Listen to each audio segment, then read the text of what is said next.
मसीह में आप सबकी सलामती हो। मेरा नाम है रिजवान भट्टी और आज मैं फिर हाज़िर हूँ एक दफ़ा अपने प्रोग्राम के साथ, जिसमें मौलाना जलालुद्दीन रूमी और शेख सादी की हिकायत हम बयान करते हैं।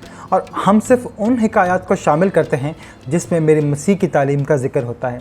कुछ आयात मैं आपके लिए पढ़ना चाहता हूँ। मेरे मसीह ने फरमाया, ऐबजोई ना करो कि तुम्हारी भी ऐबजोई ना की जाए, क्योंकि जिस तरह तुम ऐबजोई करते हो उसी तरह तुम्हारी भी ऐबजोई की जाएगी, और जिस पैमाना से तुम नापते हो उसी से तुम्हारे वास्ते भी नापा जाएगा। तो क्यों अपने भाई की आंख के तिनके को देखता है और अपनी आंख के शहतीर पर गौर नहीं करता? और जब तेरी ही आंख में शहतीर है तो तू अपने भाई से क्यों कर कह सकता है कि ला तेरी आंख से तिनका निकाल दूँ? ए रियाकार, पहले अपनी आंख से शहतीर निकाल, फिर अपने भाई की आंख के तिनके की तरफ देखकर कहना, दे मैं निकाल दूँ।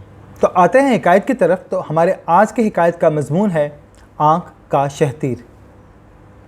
बचपन में आपने बुज़ुर्गों से बहुत सी कहानियाँ सुनी होंगी जिसमें जानवर बोलते थे, और उस ज़माने में बात समझाने का तरीका भी यही था कि आप हमेशा किसी जानवर की कहानी सुना के इंसान को नाम लिए बग़ैर, इंसान का नाम लिए बग़ैर हम जानवर का नाम लेके या परिंदे का नाम लेके हम वो कहानी बयान किया करते थे। तो इसी तरह की एक हिकायत है कि तो शेख सादी ने अपनी हिकायत में बयान किया और इसी किस्म की एक बात की है, और कहा कि एक दफ़ा एक गिद्ध और एक चील में बहस हो रही थी। मसला ये था कि निगाह किसकी तेज़ है। गिद्ध कहता था कि मेरी है, चील कहता था कि मेरी है। उन दोनों ने कहा कि ठीक है, देख लेते हैं क्या होता है। आखिर दोनों ने अपने अपने दावे को साबित करने के लिए बुलंदी पर परवाज़ की। बहुत बुलंदी पर पहुंच गए, और जब दोनों ऊपर पहुंच गए तो चील ने ज़मीन की तरफ निगाह करके कहा कि ज़मीन पर एक गंदम का दाना पड़ा हुआ है, मैं देख रही हूँ। तो गिद्ध ने कहा, अच्छा चलो नीचे चल के देख लेते हैं, अगर तुम्हारी बात सही है तो तुम जीती और मैं हारी। दोनों ने गोता लगाया और देखा कि वाकई ज़मीन पर एक गंदम का दाना पड़ा हुआ था। जैसे ही चील वो दाना उठाने के लिए नीचे उतरी, उसे मालूम हुआ कि शिकारी ने जाल लगाया हुआ है और वो उसमें फंस गई। तो गिद्ध कहने लगा, हैरत की बात है, तुमने इतनी बुलंदी से गंदम का दाना तो देख लिया, लेकिन शिकारी का जाल नहीं देख सकी। ये बात बिल्कुल हकीकत है कि बाज़ औक़ात हम छोटी छोटी चीज़ें नहीं देखते, लेकिन बड़ी बड़ी चीज़ों को नज़रअंदाज कर जाते हैं।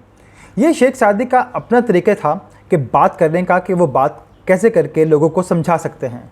लेकिन मेरे मसीहा ने जब यही बात कही तो उन्होंने अपने अंदाज से कही। उन्होंने कहा कि अगर तुम्हारी आंख में शहतीर हो तो क्या तुम दूसरे की आंख का तिनका निकाल सकते हो? पहले अपनी आंख का शहतीर तो निकाल, तो फिर तुम्हें दूसरे की आंख का तिनका दिखाई देगा। क्योंकि जो लोग अपनी ऐबों से नावाकिफ़ होते हैं वो हमेशा दूसरों के ऐब ढूंढते रहते हैं। जब उन्हें इस बात का एहसास होता है कि हमारे अंदर तो बहुत से ऐब हैं, तो वो दूसरों के ऐब ढूंढना छोड़ देते हैं और अपने ऐबों को कम करने की कोशिश में लग जाते हैं। आम तौर पर यह तनकीद वही करता है जिसकी तवज्जो उसकी अपनी खामियों पर नहीं होती है। वो हमेशा दूसरों के ऐब निकालता रहता है। हमारे यहाँ उर्दू की एक मिसल मशहूर है कि हमेशा नाकाम शायर ही नक्काद बनता है। अच्छा शायर नक्काद नहीं होता, वो सिर्फ शेर कहता है और कहता चला जाता है।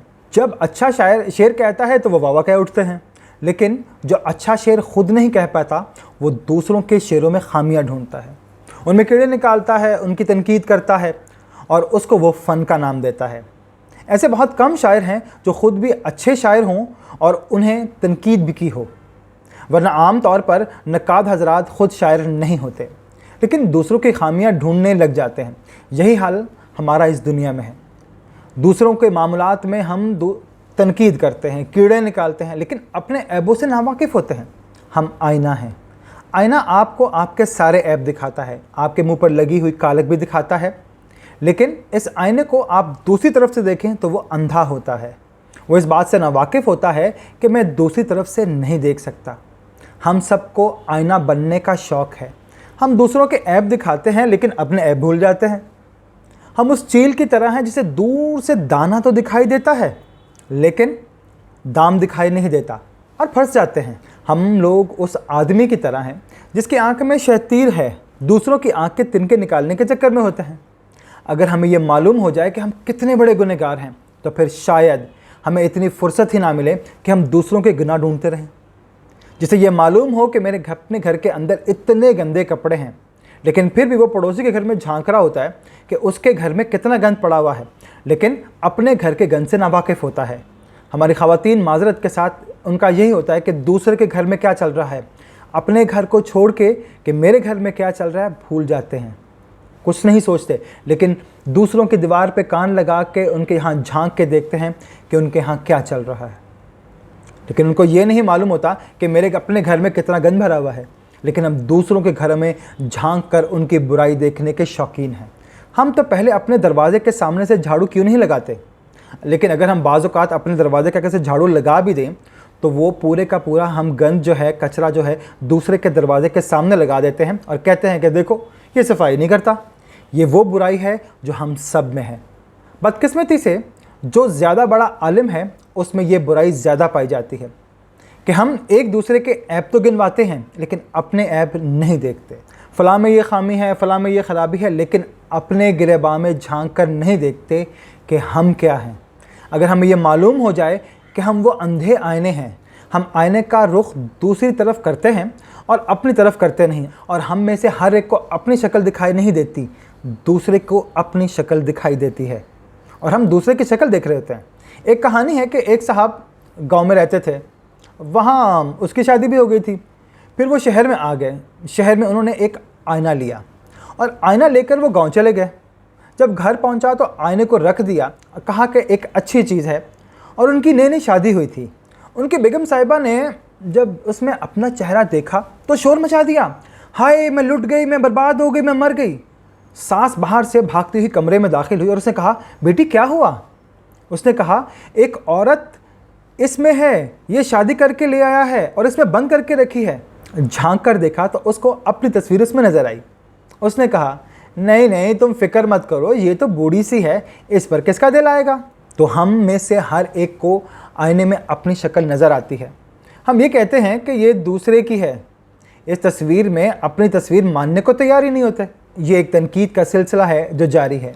मेरे मसीह ने इसीलिए फरमाया था कि देखो, अगर तुम इसी तरह दूसरों पर फतवे लगाते रहोगे तो तुमने जो फतवे लगाए हैं उसका मेयार बनाया हुआ है। अगर इसी मेयार के मुताबिक तुम्हारा फ़ैसला किया गया तो यकीन जानो कि सारे के सारे फतवे तुम पर लगाए जाएंगे। वो मुजरिम ठहराया जाए ना जाए, तुम ज़रूर मुजरिम ठहराए जाओगे। वो जो मेयार मुकर्रर हुआ था कि जिस पैमाना से तुम दूसरों के लिए नापते हो उसी पैमाना से तुम्हारे लिए भी नापा जाएगा। तब तुम्हें मालूम होगा कि तुम कितने पानी में हो।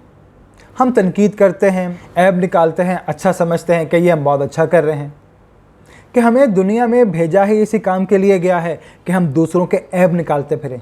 लेकिन हमारे ऐब कौन निकालेगा? क्या हम इस बात से वाकिफ़ हैं कि हम दूसरों से बड़े गुनहगार हैं? क्या हम में दूसरों से ज़्यादा बुराइयां मौजूद हैं?